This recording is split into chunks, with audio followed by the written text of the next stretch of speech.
السلام عليكم متتبعيني الأوفياء، مرحبا بكم معايا فيديو جديد على قناتي وقناتكم لميا شانيل. نتمنى إن شاء الله تكونوا بخير وعلى خير وانتم كتشاهدوا هذا الفيديو ويلقاكم إن شاء الله في أحسن الأحوال. فيديو جديد، أخبار جديدة. الخبر ديالي معكم على اليوتيوبرز المغربية ماجدة الغماري، فتمت الولادة ديالها يوم أمس بالابن ديالها الثاني. ألف مبروك لليوتيوبرز المغربية. المولود الجديد اللي اختارت ليه اسم كنان، فتربى في عزها إن شاء الله والله يجعله من الذرية الصالحة.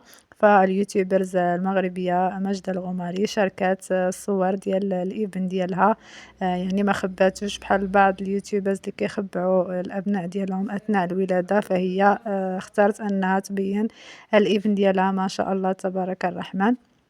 وعبرت اليوتيوبرز المغربية ماجدة الغماري على الحزن ديالها على عدم وجود الأم ديالها اللي توفات، الله يرحمها يا ربي ويرحم جميع أموات المسلمين.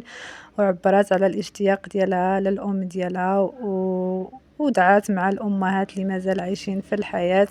فهذا هو الخبر ديالي معكم اليوم، فما تنسونيش من اللايكات ديالكم، التشجيعات ديالكم للقناة. واللي شاف القناة ديالي لأول مرة ما تنساوش تشتركوا في القناة، فعلوا زر الجرس باش يوصلكم جديد الأخبار اللي كنحط لكم في القناة. ونتلاقاكم إن شاء الله في فيديو قادم بحول الله وأخبار جديدة. خليتكم على خير.